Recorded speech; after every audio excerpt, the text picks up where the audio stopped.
चार तो जब आप मैनुअली करते हैं फर्क होगा। जो इसने किया हुआ है इसने तो पूरा प्रोग्रामिंग होगा, तो डेसिमल प्लेसेस में कहीं ना कहीं सर हमारा 25.84 ठीक है सर। इसके अंदर एक चीज जो थी जो आपने बताई हुई थी कि सी आई इसको भी इंडिकेट करना देता है, जैसे कोई 20 अबव है 30 अबव है वहां से पता चलता है। जो हाँ उधर से जैसे मैंने भी बताया कि इसमें भी वो ये देखिए, ये जिन लोगों ने इस फील्ड में काम किया हुआ है ना, अपने अपने एक्सपीरियंसेस के मुताबिक उन्होंने नंबर फिक्स किया हुआ। हम 20 को बेंच मार्क रखेंगे, 15 वाले भी कुछ रिसर्च पेपर है 15 वाले मैं उसमें एक रिसर्च पेपर अपलोड भी कर दूंगा जिसने ये सारी डिस्कशन की हुई है, ताकि क्योंकि किताब में तो ये चीजें इतनी डिटेल में नहीं है, तो मैं आपके साथ शेयर कर दूंगा जिन लोगों ने इस पर रिसर्च की हुई है कि ये कितना है, 20 है ज्यादा खतरनाक है या 30 है क्या। मेरा सवाल है कि उसकी अकॉर्डिंग देखा जाए सारा मसला तो नीचे से शुरू हो जाता है, यहाँ से नीचे तक, लेकिन इससे इसको देखेंगे ना तो ये नहीं पता चलेगा वो कौन से दो वेरिएबल दो चाहिए ना असल में। हाँ एग्जैक्टली, क्योंकि यहाँ से शुरू हो गया क्योंकि 0.79 एक में भी आ रहा है दूसरे, लेकिन वो क्योंकि सिंगल है इसलिए वहाँ मसला नहीं है। यहाँ दो एक जैसे दो ग्रेटर है। एक बात याद रखना, ये 0 नहीं है, इसके आगे कुछ नंबर होंगे, तीन का खत्म कर दिया ना, आगे चलेंगे तो जैसे ये है पता है सर ये इससे पहले जो है 4 zeros है, यानी ये 5 डेसिमल प्लेस तक डॉट को करना है, 5 नंबर का आगे एक ये आ गया, अब आगे 4 होगा तो एक 7 0 याद रखना। ऐसा ना छोटी बातों में फेल हो जाए, कोई नहीं सर, फेल और अच्छा इसका लिनियरिटी रिमूव करने के तरीके जो है वो इस पे करना बेसिक है, लेकिन कम टाइम वो वाली बात है, मैंने उसको करके दिखाया हुआ वीडियो में, तो हम ये बंद कर दो, मैं आपको बता के देता हूँ साथ साथ और पढ़ना आगे सर ज्यादा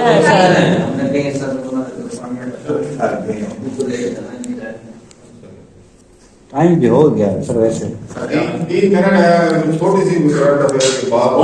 यस सर ये जरूरी है सर। आजकल ये जो है ना 5000 का जो नोट है इसको भी खत्म करने की सर्कुलेशन चल रही है। ये इसका काफी, ये सिर्फ ये नहीं है, ये खान साहब के दौर में भी ये बातें हुई सर। असल में हमारे लोग हैं लकीर के फकीर, इंडिया ने किया था तो हम बिगाड़ के बढ़िया हो जाएगा। इंडिया वो भी बहुत समझाया गया, किसानों में समझाया था मोदी को किसान को ऐसा मत करो, किसानों भी हिल के रह गए इंडिया की, बड़ी मुश्किल से वो फिर संभाला उन्होंने। ये समझ रहे हैं कि लोग जो है ना 5000 नोट की वजह से करप्शन करते हैं, माल इधर उधर करते हैं, ये तो एक सोच है। आपने कभी सोचा दुनिया में सोने की कीमत गिर रही? Bismillahirrahmanirrahim. Continuing with the testing and detection of multicollinearity, we discussed correlation matrix, and in the correlation matrix we identified possible independent variables between which the correlation is above average and which can be the causes of multicollinearity in the model. देखिए अब हम आगे बढ़ते हैं. Now we will formally estimate the regression model, and based on these regression results we will be using the concept of, for example, ये जो है the concept of VIF, variance inflating factor, यानी हम auxiliary regression, अब हमारे 15 यानी 15 independent variables हैं तो हमें 15 रिग्रेशन रन करनी पड़ेंगी, ऐसे है ना. ऑक्सिलरी रिग्रेशन का मतलब यही है ना कि choosing one independent variable and regressing it on the other 14 independent variables, फिर दूसरा इंडिपेंडेंट वेरिएबल और बाकी 14 के ऊपर रिग्रेस, इसी तरह एंड सो ऑन. तो 15 ऑक्सिलरी रिग्रेशन हमें रन करने की जरूरत है, जो कि एक लंबा चौड़ा काम है, बहुत टाइम टेकिंग है। तो ये आर स्क्वायर जो है ये हर ऑक्सिलरी रिग्रेशन का आर स्क्वायर है। अगर हम एक इंडिपेंडेंट वेरिएबल को निकाल के बाकी के ऊपर रिग्रेस करें, उस मॉडल का जो आर स्क्वायर है उसको जब हम इसके फार्मूले में रखते हैं 1/1 माइनस आर स्क्वायर, तो this is known as VIF। अब इसका जो गाइडलाइंस हैं, इसमें कुछ इकोनोमेट्रिशियन कहते हैं कि अगर ये 5 या इससे ऊपर आ जाए तो आप समझ लें कि मल्टीकोलिनियरिटी इज गेटिंग सीरियस। लेकिन एक डोमिनेटिंग ग्रुप ऑफ इकोनोमेट्रिशियन जो कहते हैं कि अगर ये 10 या इसको क्रॉस करता है तो देन इट इज सीरियस। तो बहरहाल कोई भी क्राइटेरिया यूज करके हम देख सकते हैं। आप जब इंटरप्रिटेशन भी करें तो आप अपना क्राइटेरिया जरूर डिफाइन करें। फॉर एग्जाम्पल, आपको अगर रिजल्ट्स मिल जाते हैं एस्टिमेशन के बाद, तो आप पढ़ रहे हैं, तो आप बताएं कि when you are using 10 as a criteria, तो फिर आप बताएं कि ये 4 इंडिपेंडेंट वेरिएबल्स हैं या 6 इंडिपेंडेंट वेरिएबल्स हैं विच आर कॉजिंग प्रॉब्लम, इनको हमने ठीक करना है, इनको हैंडल करना है। ठीक है। VIF की एक लिमिटेशन भी है, वो पहले से समझ लें फिर हम आगे चलेंगे। VIF की एक लिमिटेशन है, एक इसकी सबसे बड़ी वीकनेस ये है, आपको पता है आर स्क्वायर को जब हम इंटरप्रेट करते हैं तो क्या कहते हैं?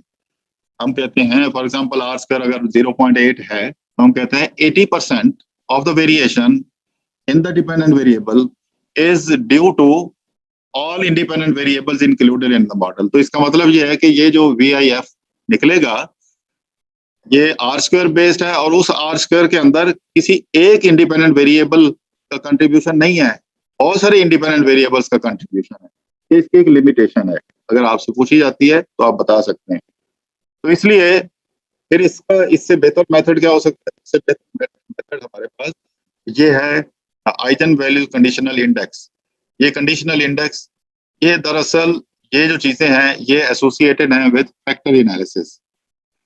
ठीक, फैक्टर एनालिसिस क्या होता है? ये एक लंबा चौड़ा टॉपिक है, इसके ऊपर मल्टीपल वीडियोस बनेंगी, मल्टीपल लेक्चर्स की जरूरत है, तो ये अलग से इसको बनाया जाएगा। लेकिन यहाँ पे सिर्फ हम इसकी वैल्यू को डिस्कस करेंगे कि ये कैलकुलेट कैसे होता है और इसकी मीनिंग क्या है।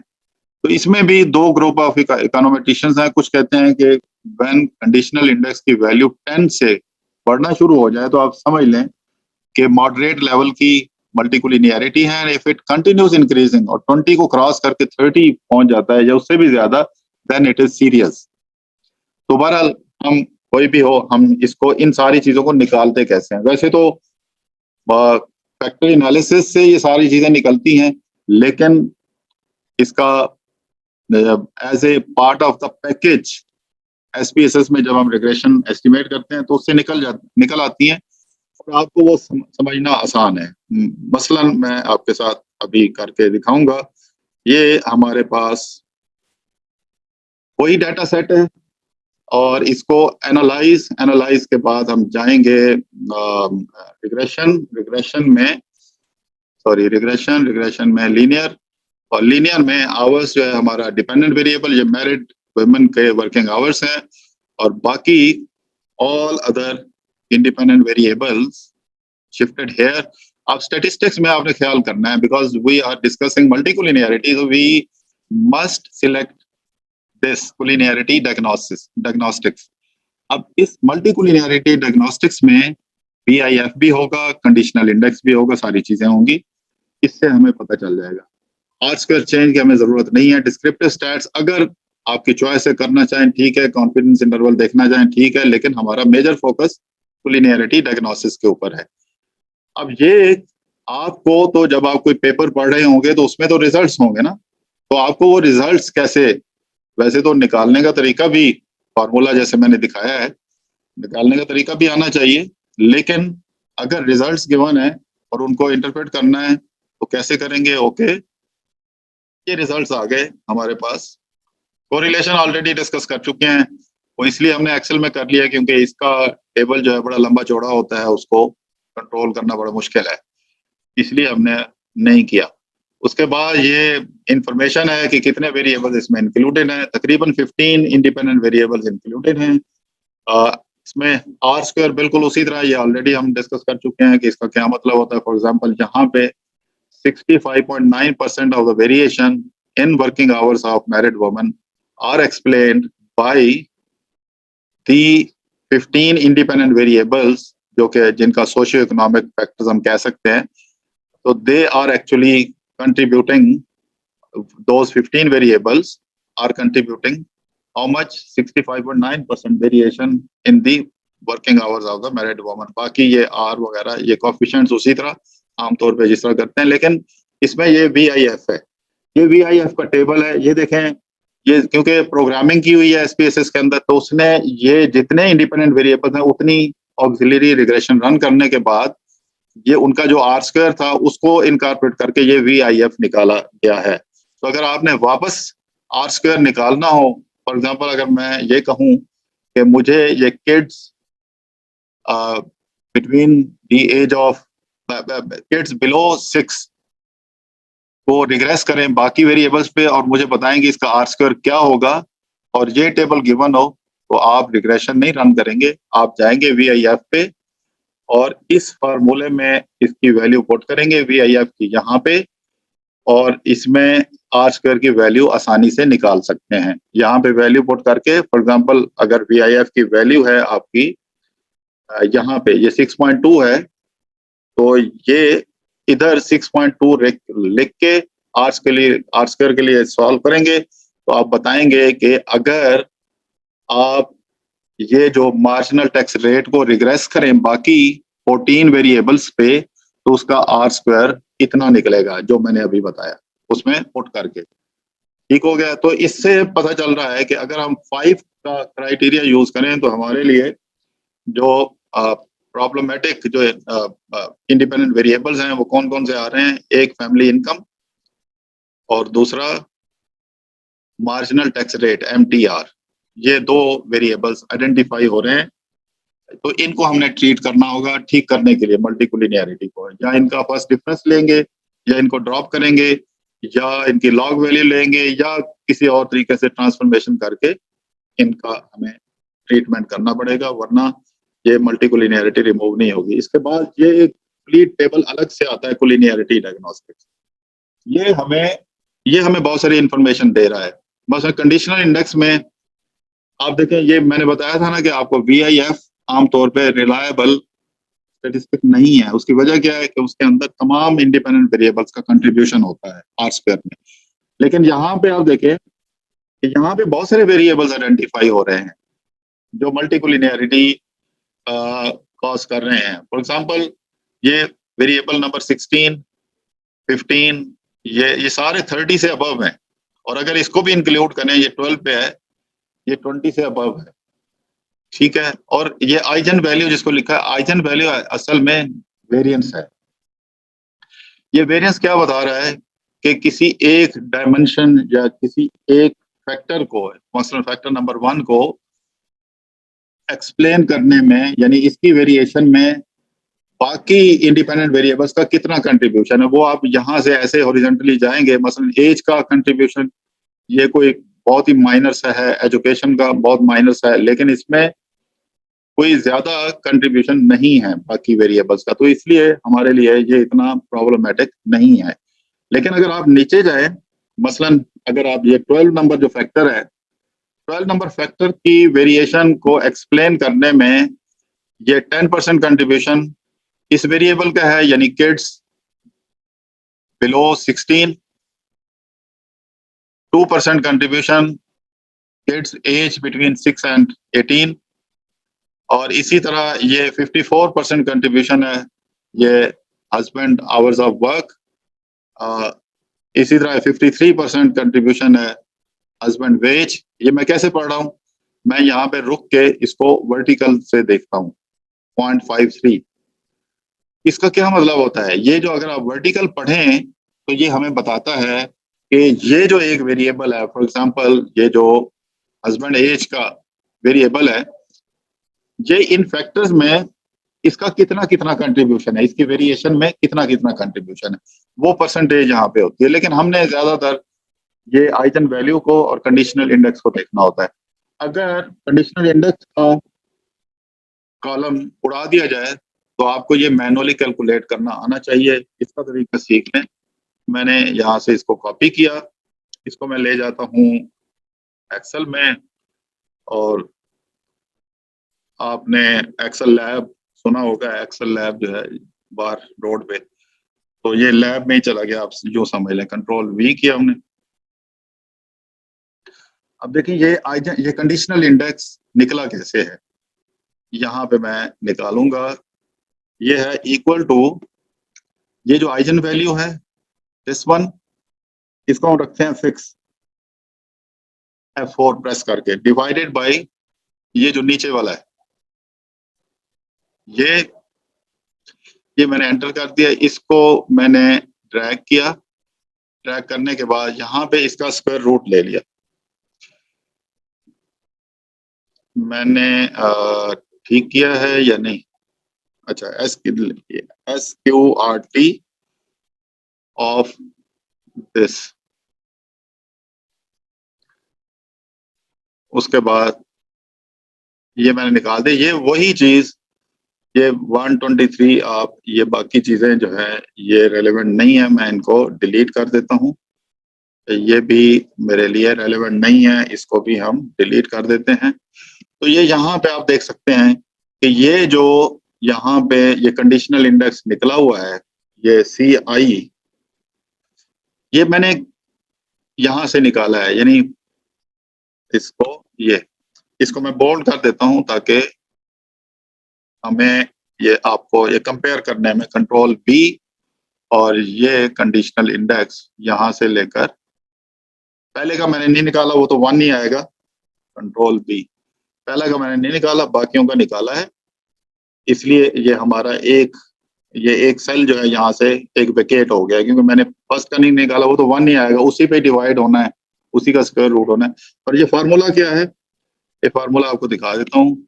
ये maximum eigen value divided by उससे नीचे वाली मिनिमम आइजन वैल्यू और उसका रेशो लेके स्क्वायर रूट, तो ये कंडीशनल इंडेक्स निकल आता है। तो कंडीशन शॉर्ट करके हम इस टेबल को पढ़ने का तरीका कि ये जो वेरिएंस असल में बता रहा है, सबसे पहले फैक्टर का हमेशा आइजन वैल्यू ज्यादा होती है, ये फैक्टर एनालिसिस की सबसे बड़ी लिमिटेशन है।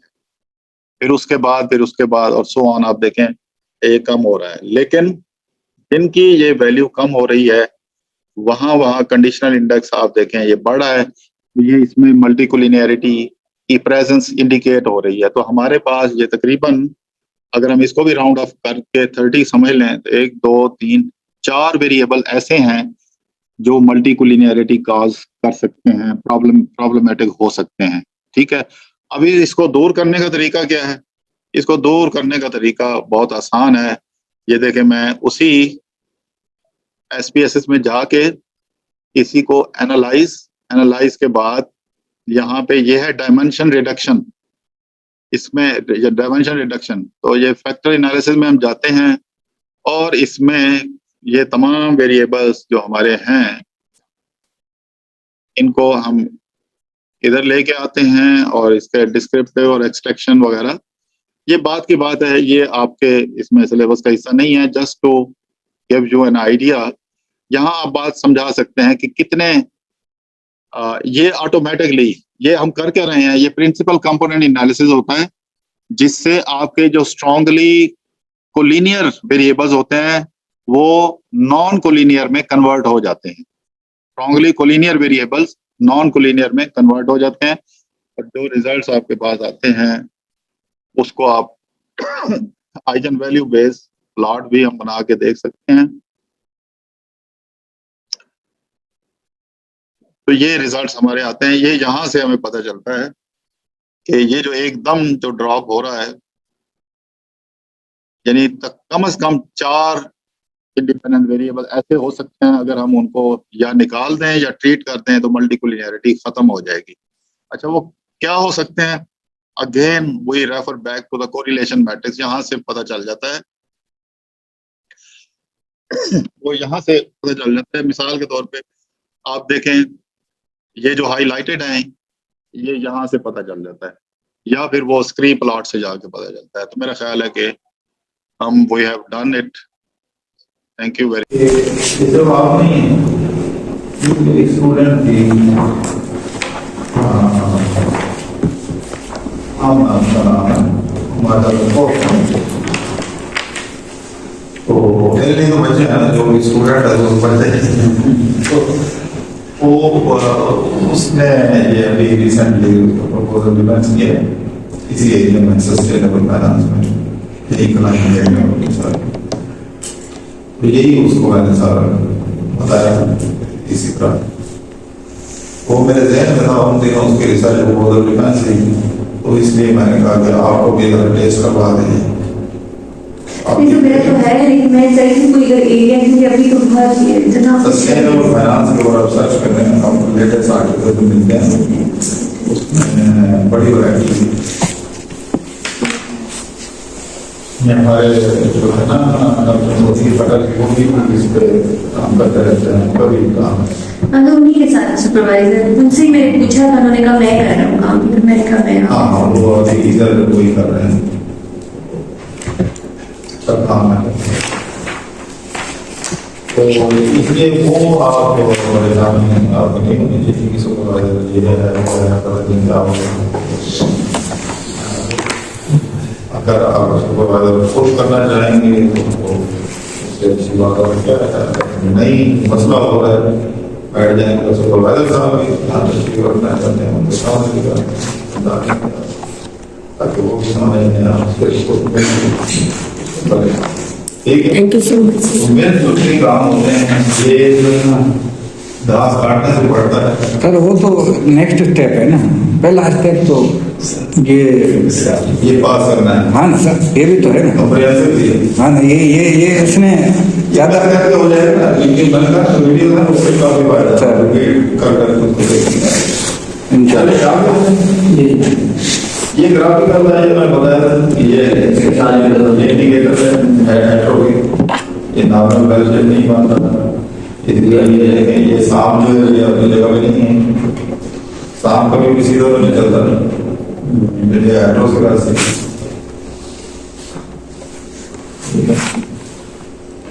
चले इसमें ये काफी हो गया तो अच्छा होती क्यों एट्रोफी की वजह मैंने रीजन लिखी नहीं है कुछ पढ़ गया है यस क्यों होती है सर एक तो लिखा है कि no this type small firms जैसे आपने एग्जांपल दी है रिटर्न ऑन एसेट्स की तो आपने लिया है अंदर ये जो है डिविडेंड जो है रिटर्न ऑन एसेट्स पे लार्ज साइज पे लार्ज वो आपने कहा कि वो in other words कि सैंपल टाइप ऑफ जो सैंपल है वो भी इस पे इफेक्ट करता है फिर ये एक नोट्स के अंदर एक इशारा है कि अगर आप इन फील्ड में काम कर रहे हैं तो नेचुरली ये इशू आ सकता है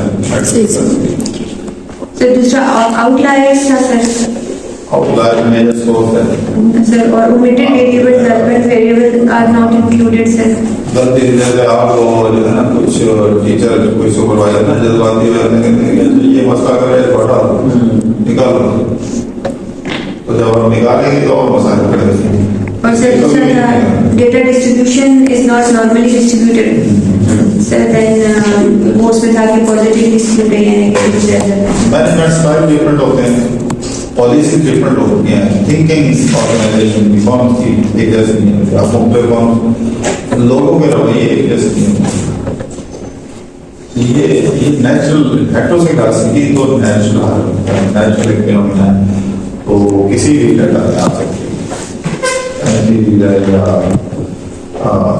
क्रॉस सेक्शनल है कहीं भी एक आपने सब sample size differences quality and nature of data mu यानी variance mu does not remain the same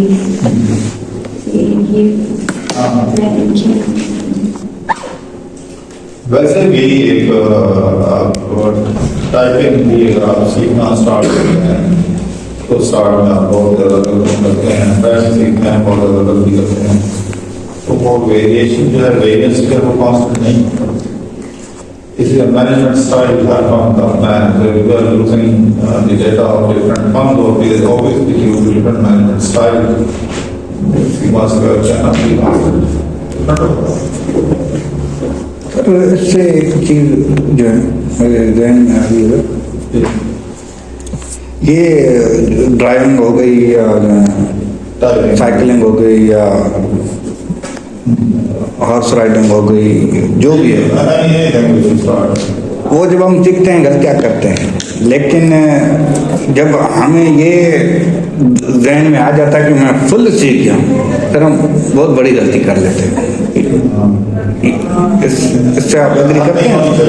हाँ, होनी नहीं चाहिए, आप सही कह रहे हैं, होनी नहीं चाहिए, उसको एक्सपेक्ट नहीं किया जा सकता। जी हाँ। तो बेसिकली आप ओवर कॉन्फिडेंस हो, तो इस केस में आप अपने डेटा में बहुत कॉन्फिडेंस वेरिएबल सिलेक्ट कर लेते हैं, डाल देते हैं और सही काम सही कह रहे हैं। ये बिल्कुल ऐसे है जैसे आप खुश हो जाएंगे कि वाइट टेस्ट को देख के तो मैं ठीक है, नहीं ऐसा नहीं है। आप सारे पर्सपेक्टिव को देखें, हर एस्पेक्ट को देखें, वो हर टेस्ट को देखें, फॉर्मेट को देखें। देखो टू टाइप्स ऑफ हेटेरोस्केडेसिटी होती है, एक इंक्रीजिंग और एक डिक्रीजिंग इसमें जी वो ये इसी वजह से है। अब एक टाइप जिसका वाइट है वो एक टाइप है क्रॉस प्रोडक्ट, इसी तरह वो जितने टेस्ट है ना उसमें टाइप है। तो वाइट टेस्ट जो है आमतौर पर ना वो नॉन लीनियर को एड्रेस कर रहा होता है। तो ये नॉन लीनियर टाइप नहीं थी तो उसमें कहा गया है ही नहीं, लेकिन लीनियर टाइप है। ये लीनियर इक्वेशन बीपी टेस्ट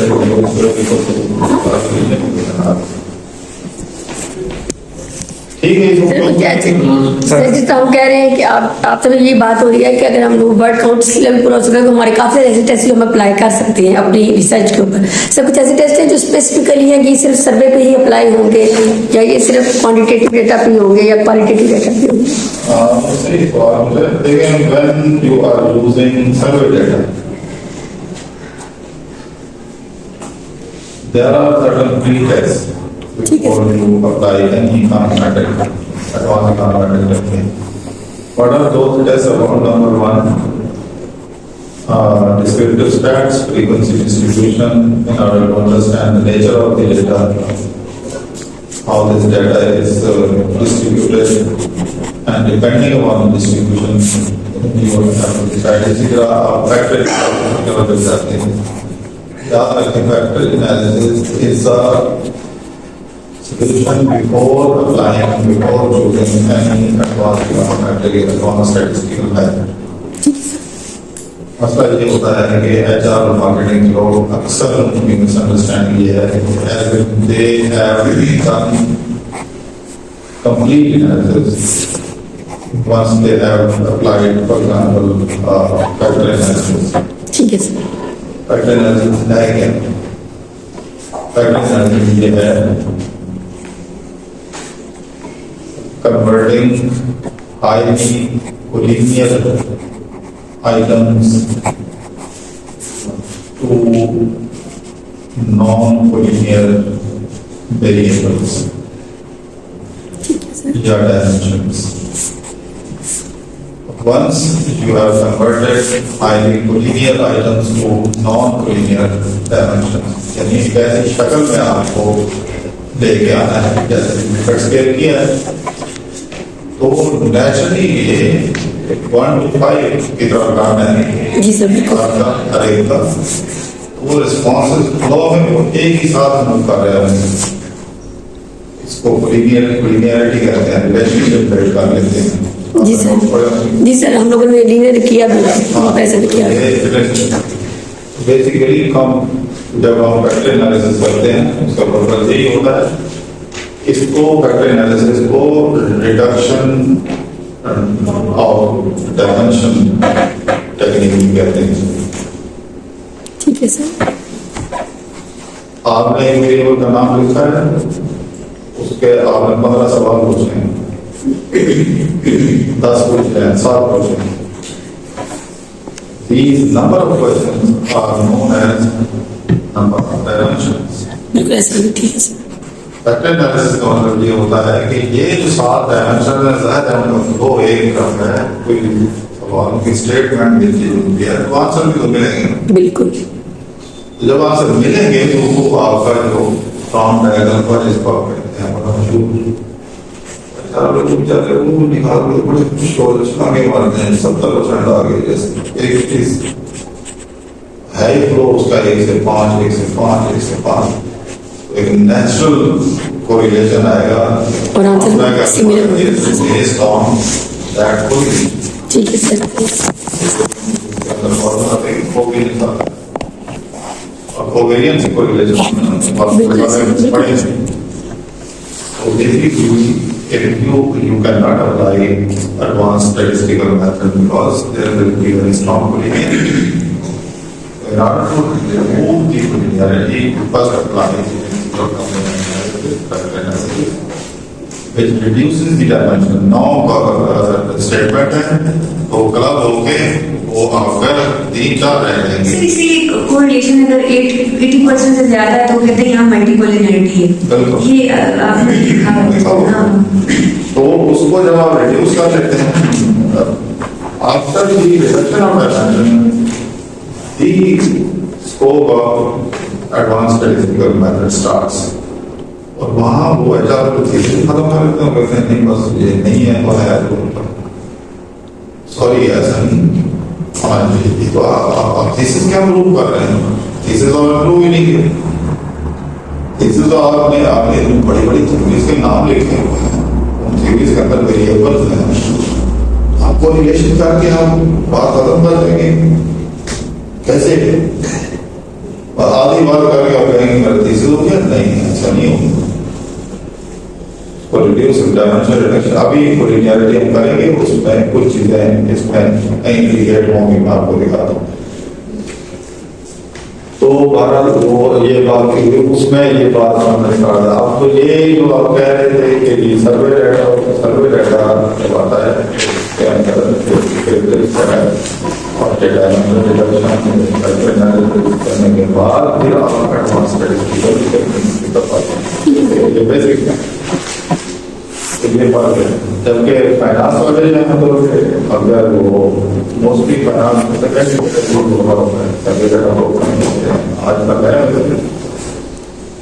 अगर आप सर्वे डेटा अगर आपका सेकेंडरी डेटा है जैसे टाइम सीरीज डेटा मैंने आपको वेबसाइट बता दिया डाउनलोड तो उसमें आप ये सारी चीजों से बच जाते हैं तो सर्वे में करना पड़ता है क्योंकि उसमें क्वांटिफाइड टिकट्स के एक नेचुरल फ्लो होता है इस क्वेश्चन ये जनरेट करना पड़ता है फिर वो सर्वे करना बिहेवियर फाइनेंस में है ये। हाँ बिहेवियर करना पड़ता है जिसमें वो नहीं सर हमने एमबीए प्रोजेक्ट में सर्वे किया था ना तो उससे जैसे मैं पूछ रही थी कि नहीं सर मैं उससे रिलेट कर मैं ये कह रही थी कुछ ऐसे टेस्ट जो आप कहते हैं जो स्पेसिफिकली इसी रिसर्च के लिए हैं बाकी किसी पे नहीं अप्लाई करना पड़ता है अच्छा सर्वे में सर्वे में तो ठीक है सर वो करना भी चाहिए उसको बाद लोग इन्वॉल्व और भी गलती करते हैं उसका एवरेज लेके तो सर वो फैक्टर एनालिसिस हम फाइनेंस वाले नहीं करते क्योंकि हम सेकेंडरी डेटा यूज करते हैं क्या ये कहना चाह रहे हैं फाइनेंस में भी आता है नहीं सर्वे अगर सर्वे नहीं कर रहे हम जिससे डेटाबेस फाइनेंशियल डेटाबेस से डेटा उठा रहे हैं तब भी करना पड़ता है फैक्टर एनालिसिस उसमें अगर कुछ वेरिएबल ऐसे आ जाए जिनके दरमियान कॉमन फैक्टर बहुत ज्यादा ठीक है फिर करना पड़ता है अच्छा उसको फिर किसी के प्रिंसिपल कंपोनेंट एनालिसिस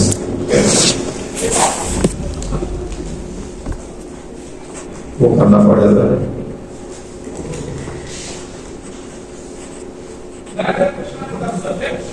सर एक चीज मैं आपको रिक्वेस्ट की थी सर असाइनमेंट सबमिशन पे और लास्ट क्लास में मैंने जो लास्ट क्लास में जो क्विज 2 हुआ था उसमें मैं नाम लिखना भूल गया था। अच्छा चलो देखो अगर बाकी सबका नाम लिखा हुआ है तो एक जो होगा वो आपका ही होगा नहीं लेकिन अगर बहुत अच्छा हुआ तो आपका नाम लिख देंगे ये ना हो ना सर के अदरवाइज ना हो जाए ना। किसको दे? चलो ये करो। ये तो आप नहीं है, ये स्टूडेंट थी। हम हमारा तो मेरे लिए तो बच्चे हैं ना जो स्टूडेंट है वो पढ़ते हैं। तो वो उसने ये अभी रिसेंटली प्रपोजल डिफेंस किया है इसी एरिया में सस्टेनेबल फाइनेंस में 1 लाख मिलेगा सर। तो यही उसको मैंने सारा बताया इसी तरह। वो मेरे जहन में था उन दिनों उसके रिसर्च प्रपोजल डिफेंस थी, तो इसलिए मैंने कहा कि आपको भी अगर टेस्ट करवा दें। नहीं तो मेरा तो है, लेकिन मैं चाहती हूँ कोई अगर एरिया की अभी तो बहुत इतना सस्टेनेबल फाइनेंस के ऊपर सर्च कर रहे हैं, आपको लेटेस्ट आर्टिकल जो मिलते हैं उसमें बड़ी वैरायटी थी। हमारे जो है ना डॉक्टर मोदी पटेल वो भी इस पे काम करते रहते हैं, उनका भी काम है। हाँ तो उन्हीं के साथ सुपरवाइजर उनसे ही मैंने पूछा था, उन्होंने कहा मैं कर रहा हूँ काम, फिर मैंने कहा मैं हाँ वो अभी इधर वही कर रहे हैं, सब काम है। तो इसलिए वो आप नहीं होनी चाहिए कि सुपरवाइजर ये है वो है, अगर आप सुपरवाइजर पुश करना चाहेंगे तो उससे अच्छी बात और क्या है। नहीं मसला हो रहा है बैठ जाएंगे तो सुपरवाइजर साहब भी करना चाहते हैं उनके सामने ताकि वो भी समझ ठीक है। Thank you so much. मेरे दूसरे काम होते हैं ये घास काटने से बढ़ता है सर वो तो नेक्स्ट स्टेप है ना, पहला स्टेप तो ये पास करना है। हाँ ना सर, ये भी तो है ना। कंप्रिहेंसिव थी। हाँ ना, ये इसमें ज्यादा करके हो जाएगा लेकिन बनकर तो वीडियो ना उससे काफी फायदा अच्छा। कर उसको देखेंगे इंशाल्लाह। ये ग्राफिकल था, ये मैं बताया था ये इंडिकेटर है एट्रोफी, ये नॉर्मल वेल्शन नहीं बनता था। इसलिए ये है कि ये सांप जो है ये अपनी जगह पे नहीं है, सांप कभी भी सीधा नहीं चलता ये एट्रोफी से।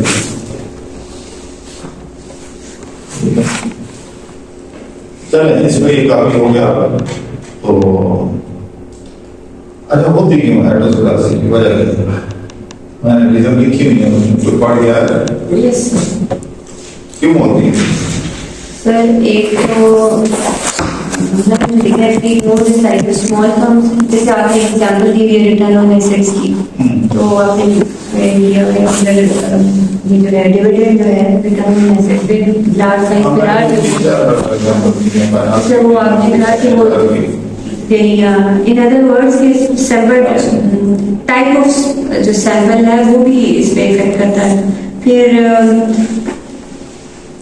ये एक नोट्स के अंदर एक इशारा है कि अगर आप इन फील्ड में काम कर रहे हैं तो नेचुरली ये इशू आ सकता है। सर दूसरा आउटलायर्स का सर आउटलायर मेजर सोर्स है सर, और omitted variables, relevant variables are not included sir। गलती जैसे आप जो है ना कुछ टीचर कोई सुपरवाइजर ना जज्बाती ये मसला करे बड़ा निकाल लो, तो जब हम निकालेंगे तो और मसाले पड़ेंगे। और सर दूसरा data distribution is not normally distributed sir, then वो उसमें था कि positive distributed या negative। मैनेजमेंट स्टाइल डिफरेंट होते हैं, पॉलिसी डिफरेंट होती हैं, थिंकिंग ऑर्गेनाइजेशन की फॉर्म की एक जैसे नहीं होती, आप पे लोगों के रवैये एक जैसे नहीं होते। ये नेचुरल हेटेरोसिटी तो नेचुरल फिनोमेना है, तो किसी भी डाटा में आ सकती है या क्रॉस सेक्शनल है कहीं भी।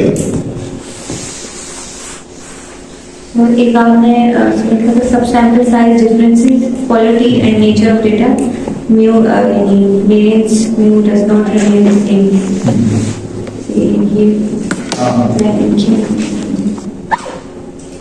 वैसे भी एक टाइपिंग भी अगर आप सीखना स्टार्ट करते हैं तो स्टार्ट में आप बहुत ज़्यादा गलती करते हैं, पैसे सीखते हैं, बहुत ज़्यादा गलती करते हैं, तो वो वेरिएशन जो है वेरियंस जो है वो कांस्टेंट नहीं होता। इसलिए मैनेजमेंट स्टाइल हर फर्म का अपना है, so if you are using the data of different firms or there is obviously use different management style, you must cannot be constant. Sir इससे एक चीज जो है मेरे जहन में आ रही है, ये ड्राइविंग हो गई या साइकिलिंग हो गई या हॉर्स राइडिंग हो गई, जो भी है, वो जब हम सीखते हैं गलतियाँ करते हैं, लेकिन जब हमें ये जहन में आ जाता है कि मैं फुल सीख गया हूँ, फिर हम बहुत बड़ी गलती कर लेते हैं। इससे आप एग्री करते हैं? हाँ, होनी नहीं चाहिए, आप सही कह रहे हैं, होनी नहीं चाहिए, उसको एक्सपेक्ट नहीं किया जाता। जी हाँ। तो बेसिकली आप ओवर कॉन्फिडेंस तो इस केस में आप अपने डेटा में बहुत कॉन्फिडेंस वेरिएबल सिलेक्ट कर लेते हैं, डाल देते हैं और सही काम सही कह रहे हैं। ये बिल्कुल ऐसे है जैसे आप खुश हो जाएंगे कि वाइट टेस्ट को देख के ये तो मैं ठीक है, नहीं आ सकते, आप सारे पर्सपेक्टिव को देखें, हर एस्पेक्ट को देखें, हर टेस्ट को देखें, डिपार्टमेंट को देखें। There were two types of heteroscedasticity we have. एक increasing और एक decreasing जी वो ये इसी वजह से है। अब एक टाइप जिसका वाइट है वो एक टाइप है क्रॉस प्रोडक्ट, इसी तरह वो जितने टेस्ट है ना उतने टाइप है। तो वाइट टेस्ट जो है आमतौर पर ना वो नॉन लीनियर वो टेस्ट कर रहा होता है, तो ये नॉन लीनियर टाइप नहीं थी, तो उसने कहा गया ही नहीं, लेकिन लीनियर टाइप है। ये लीनियर इक्वेशन बीपी टेस्ट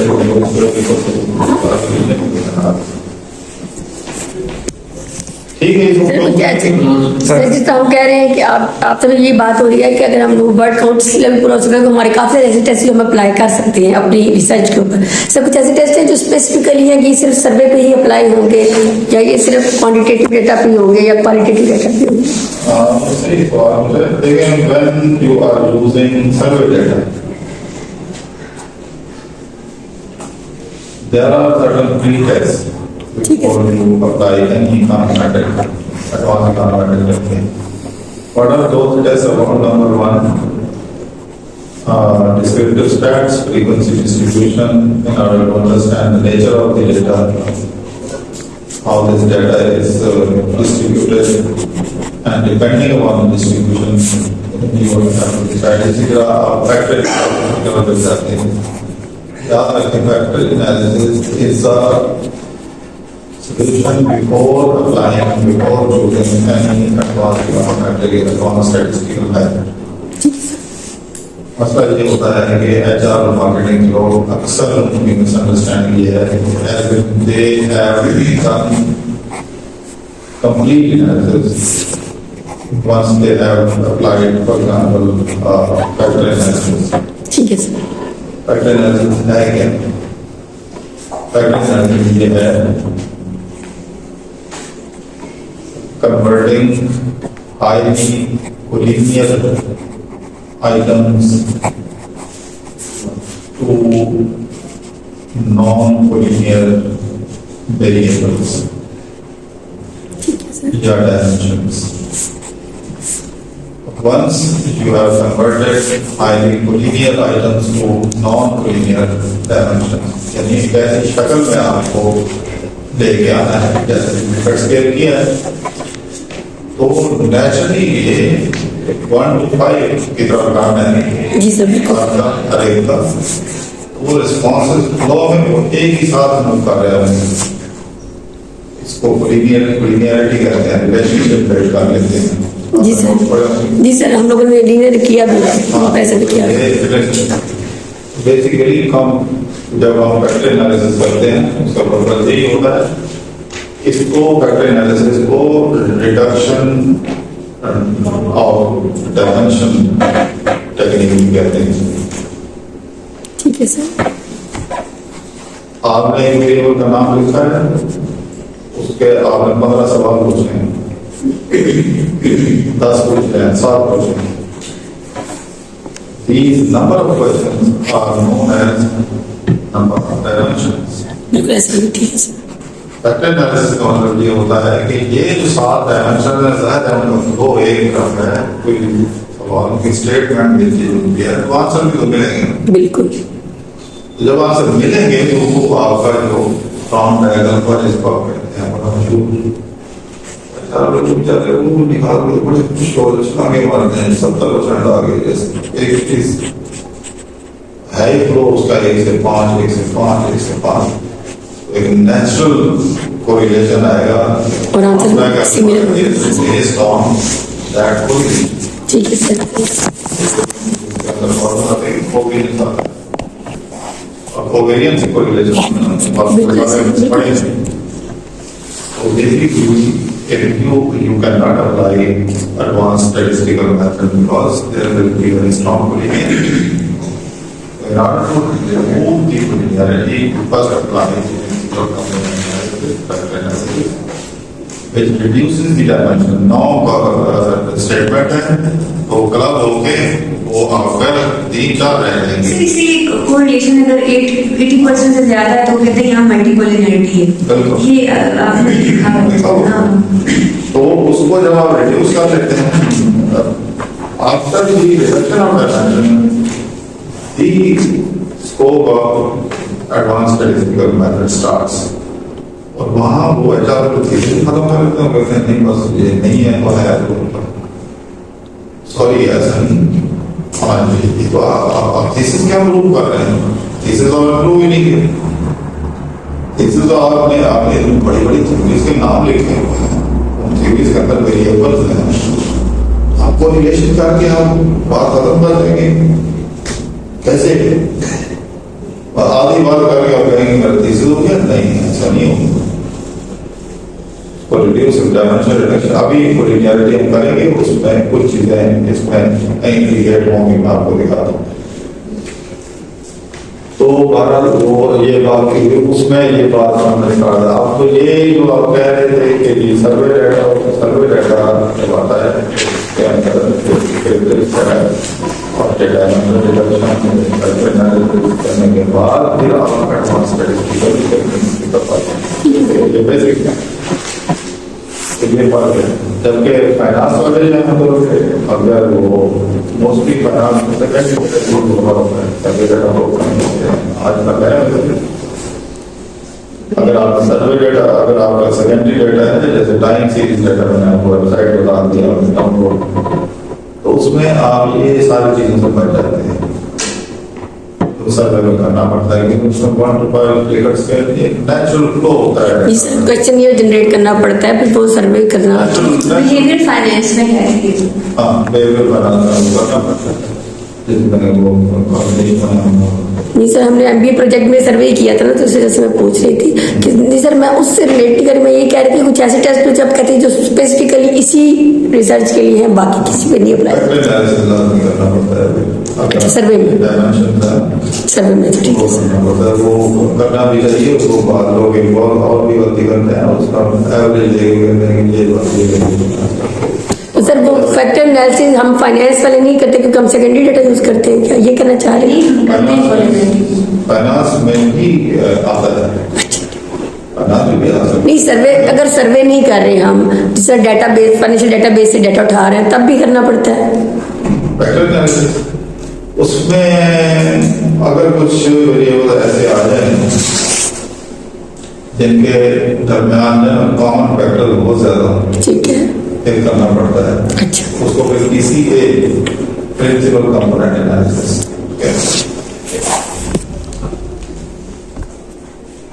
वो करना पड़ जाता है।